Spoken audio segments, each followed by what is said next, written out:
Bem-vindo, bem-vinda a mais uma edição do programa Comunidade do Conhecimento que você acompanha a partir deste momento pela Rádio e TV Unicesumar. Hoje o assunto, Natal. O Natal, 25 de dezembro, é uma data cristã muito popular, porque comemora o nascimento de Jesus Cristo. A palavra Natal vem do verbo nascer e, portanto, o seu verdadeiro significado é celebrar o nascimento de Jesus, o Filho de Deus, porque assim ele se tornou humano como nós. Os primórdios do que é hoje, ou do que conhecemos hoje como Natal, têm ligação com eventos que ocorriam há mais de 7.000 anos antes de Cristo. Esses eventos tinham a intenção de celebrar o solstício de inverno, que, no hemisfério norte, ocorre muito próximo ao dia 25 de dezembro.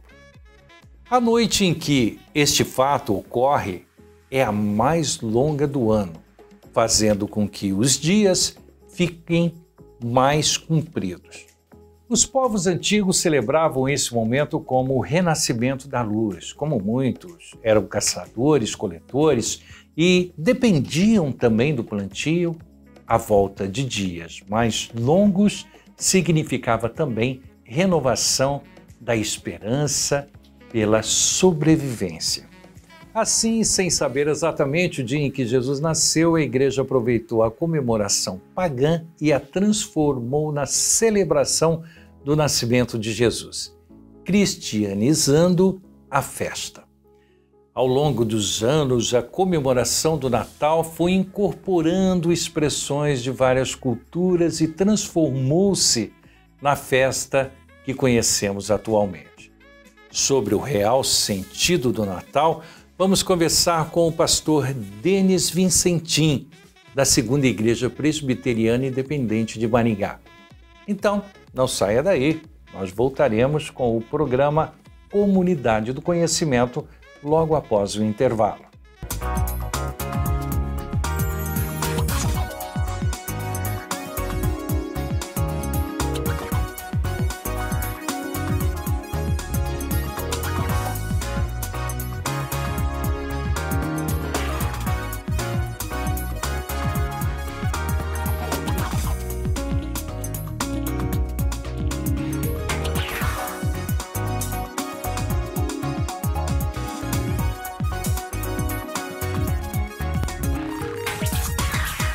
No cristianismo, a palavra Natal significa nascimento e celebra o dia em que o menino Jesus nasceu. Para conversar sobre este e outros assuntos que resumem a data como uma das mais importantes no nosso calendário, converso agora com o pastor Denis Vicentim, da Segunda Igreja Presbiteriana Independente de Maringá.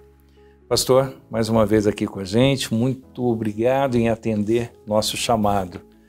Pastor, Natal é uma data que, para algumas pessoas, ocasiona um sentimento até de depressão, para outros de alegria, para outros de conformidade, ou seja, se conformar, sabe, eu vou ganhar daqui a pouco, vou ganhar um ano novo, para outras realizações.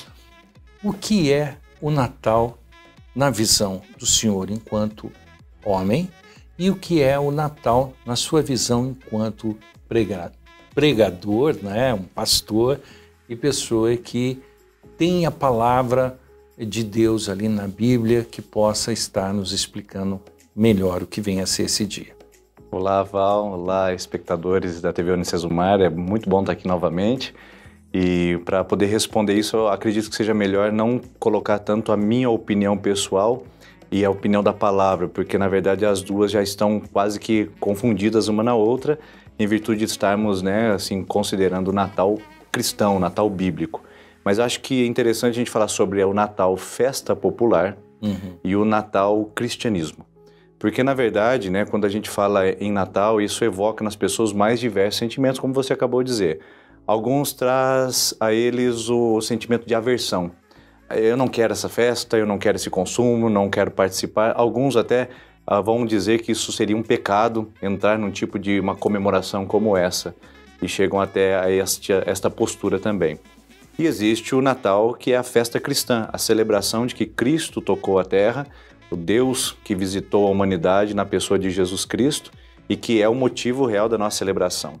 Então, enquanto Natal, festa popular, nós temos todos esses elementos que a sociedade, a cultura se apropria para poder comunicar suas vontades, como, por exemplo, o consumo, o espírito natalino, que é um momento de confraternização, seria basicamente uma confraternização mundial das pessoas em torno de um sentido de renovação da vida, da esperança e até mesmo das perspectivas.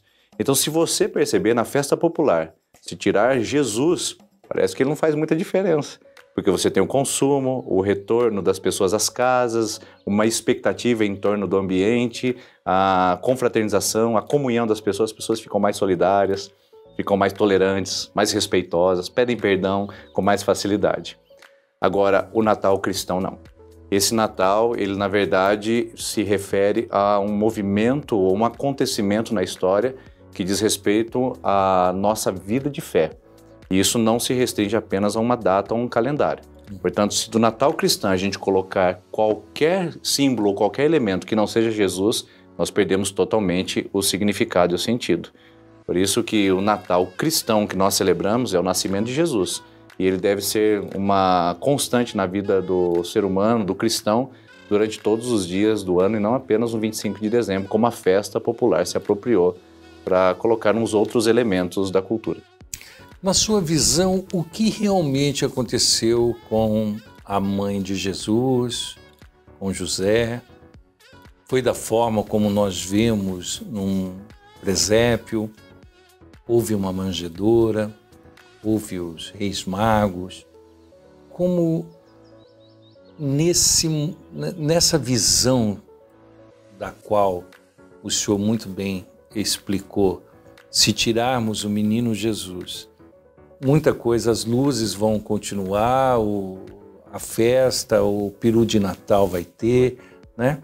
Mas como que aconteceu? O senhor tem, assim, uma visão de como realmente deva ter acontecido, ocorrido o nascimento de Jesus? Segundo a narrativa de Lucas capítulo 2, que conta a história do nascimento de Jesus, a gente vai perceber que não tem nada a ver com esse Natal festa popular.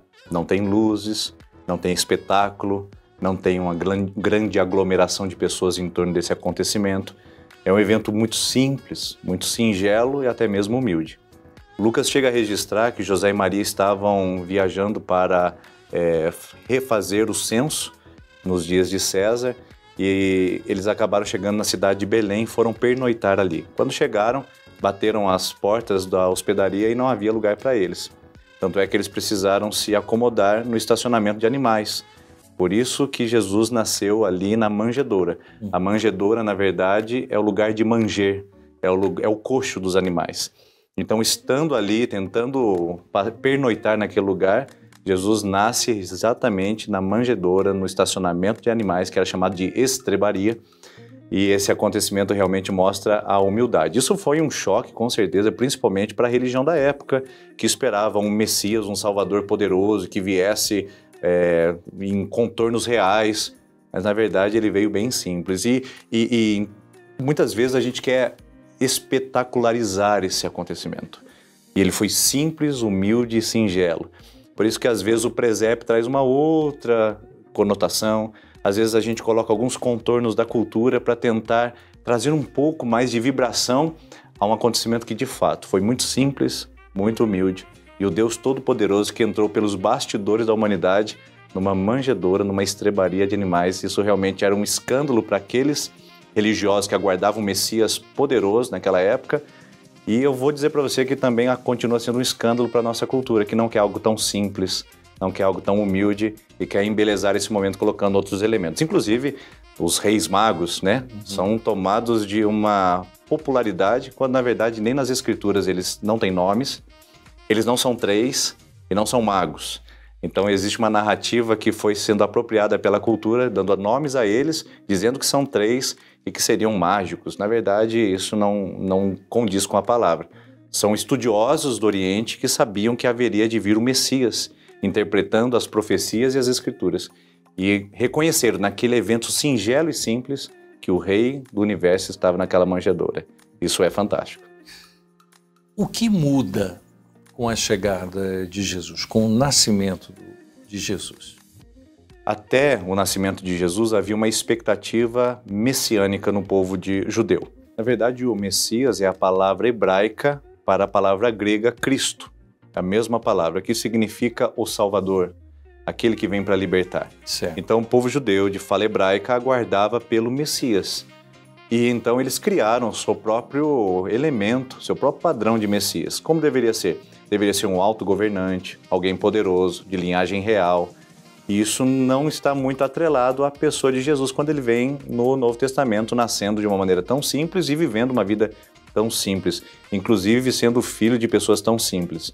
A Bíblia diz que José e Maria ofereceram um pombinho dentro do templo quando Jesus nasceu, uma oferta que era pedida a todos os judeus.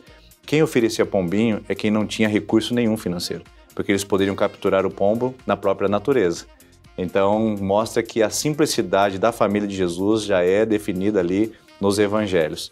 Então, aqueles que aguardavam pelo Messias estavam esperando um grande libertador, que viesse libertá-los principalmente das opressões dos impérios circunvizinhos ali da região de Israel. E quando Jesus vem, ele vem com o seu discurso de dar a outra face. Ele vem com o seu discurso, se alguém quer arrancar a capa, dê também a túnica. Ele vem com o seu discurso que os pobres são bem-aventurados. E isso não caiu muito bem para aqueles que esperavam o Messias que fosse, vamos colocar no jargão popular, fosse botar para quebrar. Então isso não caiu muito bem aos ouvidos, por isso que os fariseus e outros grupos religiosos quiseram inclusive persegui-lo ao ponto de levá-lo à crucificação. Então o que muda? O fato de Jesus ter nascido.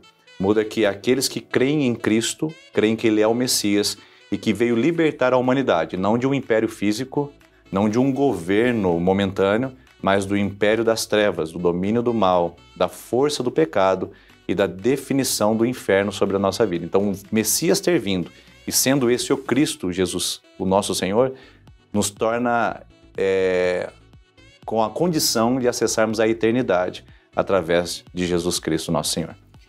Jesus foi uma criança, eu pergunto, porque o senhor estuda mais, logicamente consegue debruçar mais nas escrituras, mas ele foi uma criança normal para a época ou ele já foi diferenciado? Olha, o único registro que nós temos sobre a infância de Jesus, que está nas escrituras, está em Lucas capítulo 2 também, que diz que ele foi esquecido no templo quando tinha por volta de 12 anos. É a única referência que nós podemos dizer, e ali mostra que realmente ele tinha uma sabedoria já acima da média, porque no templo ele já estava ensinando os doutores da lei e os homens que estavam dentro daquela região mais religiosa de Israel. Os demais levantamentos são apenas especulações a respeito da infância de Jesus. Existem aqueles evangelhos apócrifos que não entraram no cânon bíblico, que trazem algumas narrativas, como que Jesus tivesse ressuscitado um passarinho quando era criança. Isso está, se eu não me engano, no Evangelho de Tomé, que não é um evangelho que nós consideramos dentro do cânon sagrado. E aí alguns hollywoodianos acabaram importando esses elementos e criando uma narrativa do Jesus infantil, Jesus criança. Nós não temos nada mais a não ser quando Jesus tinha 12 anos no templo. De 12 anos, depois nós vamos vê-lo, já tinha 30. Seus 30 anos, quando ele vai aparecer no Rio Jordão para ser batizado por João Batista. E ali nós temos em torno de 3 anos a 3 anos e meio do início do seu ministério, lá em Bodas de Caná da Galileia, quando ele fez o seu primeiro milagre, até a sua crucificação, morte e ressurreição. Nossa, assunto para mais de um mês, Nós vamos chamar um intervalo e daqui a pouquinho eu retorno com o pastor Denis, que vai dar continuidade a esse assunto, em que o Natal é a tônica aqui do Comunidade do Conhecimento. Volto já.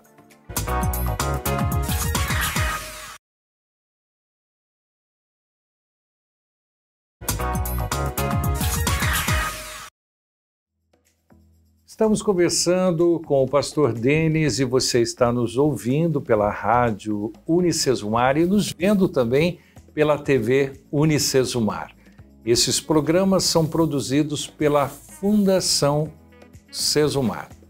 Presentes, por que o senhor acredita que tem alguma relevância dar o presente no Natal? Tem alguma coisa a ver com os reis magos que levaram presentes ao menino Jesus? Essa narrativa de dar presentes, ela tem a ver já com aquela história que você mesmo ressaltou, que há milênios atrás, povos nórdicos faziam celebrações e faziam oferendas no dia do solstício de inverno para atrair a benevolência das divindades. Isso foi transferido, foi cristianizado, ou seja, houve um sincretismo das tradições pagãs com as tradições cristãs e foram conjugadas numa coisa só, com o dar presentes. E como os reis magos ofereceram isso, né, como a gente diz, né, que não são reis e não são magos, mas os nossos espectadores entendem o que estamos dizendo, na verdade foi até mesmo transportada essa ideia de oferecer presente no dia de Natal. Descobrir a origem mesmo é muito complicado. O problema que eu vejo é que o dar presentes, às vezes, é relacionado muito mais ao consumo do que uma intencionalidade de generosidade. Eu até costumo brincar, qual foi o último amigo secreto que você realmente saiu feliz de ter recebido o presente daquela pessoa, não é verdade? Então, essa dinâmica do dar presentes está muito mais relacionada ao consumo, não tanto à generosidade, mas ao reconhecimento, à festa popular do que, de fato, uma ação solidária. E o consumo sabe muito bem como explorar esse consumo emocional. Muitas pessoas, mas são muitas mesmo, elas acham que nós deveríamos ter no Natal um momento de sacrifício. Apesar que nós temos na Páscoa o sacrifício, mas o sacrifício, não, vamos evitar, tem muita comida, tem muita bebida, não vou ficar em paz.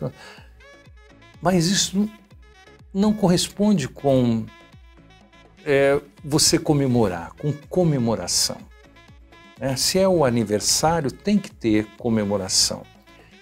E como se vê essas pessoas que têm esse espírito mais voltado à tristeza, a não estar devidamente sintonizado com o que nós estamos passando, em dado momento pensando nos irmãos que estão padecendo aí nas guerras. Então são pessoas que a gente acredita que no momento ficam mais depressivas, né? Mais necessitada de nós presentes do que darmos presentes. O senhor tem algo a falar sobre isso? E de que forma a gente pode tomar, ou se tem um antídoto para isso? Sim, esse é o efeito colateral do momento de festa popular, porque ele eleva todas as expectativas em torno de um momento onde todos têm que estar felizes. Tanto é que muitas pessoas estão procurando agora terapia, aconselhamentos, recursos para poder resolver todos os seus problemas para chegar no dia 25 de dezembro, e celebrar o Natal da maneira como é devida. Então, este é o problema da festa popular. Eu tenho que dar presentes, eu tenho que estar preparado financeiramente para esse momento, eu tenho que estar bem emocionalmente, porque não pode passar pelo Natal com tristeza. E a gente sabe que muitas pessoas estão sofrendo, e por isso que essa festa popular pode ser um efeito até colateral. O que a gente precisa aprender a fazer? A gente precisa aprender a se solidarizar, a gente precisa aprender a respeitar e também a, de alguma maneira, ser alívio para essas pessoas. Como eu posso ser um alívio na vida de pessoas que não têm tantos motivos para celebrar? A festa popular. Porque se a gente for levar para o cristianismo, a gente tem motivo para celebrar o tempo todo. Porque nós temos Jesus, nós temos a paz, nós temos a garantia da eternidade, de que esse mundo nada é e também não permanecerá para sempre. O senhor acredita que hoje, mesmo tendo pessoas tão necessitadas, nós estamos tendo mais condições de nos sentirmos satisfeitos do que antigamente ou não? É óbvio que esse assunto ele é muito mais profundo, né? Porque a satisfação dos desejos humanos, na verdade, é um ponto sem, né? Um poço sem fundo. Se eu não me engano, teve um psicólogo que disse que existem dois problemas em relação ao nosso desejo. Um é quando ele não é satisfeito e outro quando ele é satisfeito. Se eu não me engano, depois podemos corrigir isso. Acho que foi Lacan que disse essa palavra. Porque, na verdade, o desejo humano é realmente um ambiente insaciável. Então, dizer que hoje nós estamos mais satisfeitos do que anteriormente, de jeito algum. A gente conhece a história dos nossos pais, dos nossos avós, que ganhavam presentes muito simples e eram felizes com aquilo. E hoje podemos fazer coisas elaboradas e ainda assim provocar a insatisfação do outro que vai receber o nosso gesto de amor, de solidariedade e de carinho. Então, eu acredito que nós não estamos num momento onde possamos falar sobre satisfação, até porque o principal problema hoje é o da comparação. E o mundo globalizado que está na tela do seu celular mostra para você tudo que você não tem. E você se torna incapaz de observar e ser grato por aquilo que tem. E a comparação é a régua destruidora dos nossos dias que impede a gente de ser realmente satisfeitos e contentes com aquilo que nós possuímos. Tá certo. Eu tenho aqui uma caixa imaginária bonita, hein? Fiz todo o pacote, tudo certinho, como o senhor merece. Vou abrir. O que o senhor quer encontrar dela? Hoje eu pediria paz. Eu acho que essa é a palavra que deveria estar dentro dessa caixa, porque nós estamos vendo uma sociedade que está entrando em guerra contra si mesmo, contra o seu próximo, contra valores fundamentais da manutenção da vida humana. E nós estamos permitindo que esses valores sejam questionados, destruídos. E estamos em guerra contra as coisas fundamentais da humanidade. Então eu pediria que nessa caixa que você está me entregando houvesse paz. Acredito, ela está aí. Pastor, mas o que é paz? É só uma palavra? É um estado de espírito? É o desejo de ver alguém bem? Ou é algo que se eu fizer para o Senhor eu vou de certa forma estar agradando a mim? Como que é essa paz que o senhor fala? Existe um teólogo muito conhecido no meio cristão chamado C.S. Lewis. Ele disse que uma das estratégias do diabo é destruir o valor das palavras, a semântica delas. E eu acredito que uma delas é a palavra paz. Porque hoje nós queremos paz de todos os tipos, de todas as formas, né? Mas se a gente for olhar, existe um significado maravilhoso nas Escrituras. A palavra shalom. Ela aparece mais de 150 vezes na Bíblia toda. E ela não é somente a ausência de guerra. Ela é um estado de alma. Eu acho essa palavra fundamental. Tanto é que os judeus até hoje se cumprimentam shalom. Algumas religiões cristãs têm o costume de dizer a paz do Senhor. E, de fato, é muito rico esse movimento, porque, embora no nosso português a palavra paz esteja um pouco distorcida, a palavra shalom significa que a prosperidade de Deus te alcance enquanto homem, enquanto espírito, enquanto alma, enquanto ser vivente, e alcance todas as áreas da sua vida. Então, a paz, ela é estabilidade. Ela é presença de Deus e prosperidade, não financeira, mas um bem-estar que atinge todo o nosso ser. E isso é o que nós precisamos procurar. Isso não vem com recursos econômicos, isso não vem com posição social, isso não vem com sucesso, isso não vem com satisfação dos desejos, porque basta a gente satisfazê-los para daqui a pouco a gente estar insatisfeito novamente. Paz é um estado de alma, de espírito que é dado quando o Salvador mora em nosso coração. Isaías 9:2 vai falar sobre Jesus, que ele brilha no meio das trevas, e no versículo número 7 diz que um menino nos nasceu, um filho se nos deu, e o governo está sobre os seus ombros, e o seu nome será Maravilhoso, Conselheiro, Deus Forte, Pai da Eternidade e o Príncipe da Paz. Ou seja, ele é o detentor da paz. E lá em João 14:27, Jesus vai dizer: a minha paz eu deixo, a minha paz eu dou, e não dou como o mundo a dá. Então a paz não é uma situação, uma circunstância. Na verdade, a paz, na minha opinião, é uma pessoa. É Jesus e é uma estabilidade permanente do coração. Tá certo. Pastor, muito obrigado pela sua presença aqui entre nós.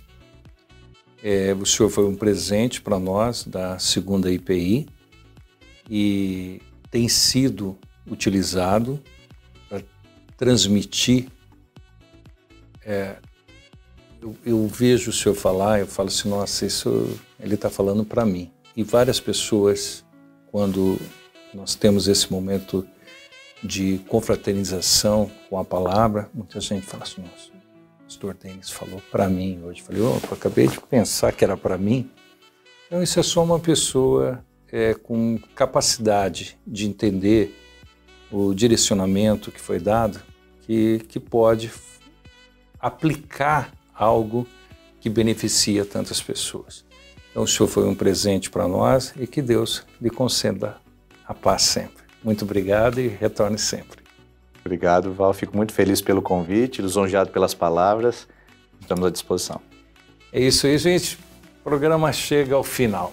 Nós estamos aqui no Comunidade do Conhecimento, que você acompanha pela Rádio e TV Unicesumar. Certamente, numa outra oportunidade, nós estaremos juntos com outros convidados, outros assuntos. Mas o mais importante é saber que estamos fazendo algo para você.